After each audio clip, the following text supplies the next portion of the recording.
Class 7 NCERT Chapter 14 Question 10. Do you think an electromagnet can be used for separating plastic bags from a garbage heap? Explain.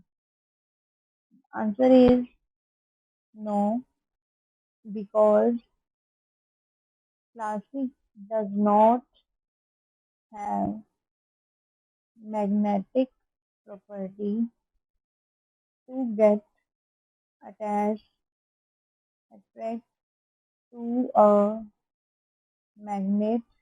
Hence, magnet cannot be used to separate plastic bags.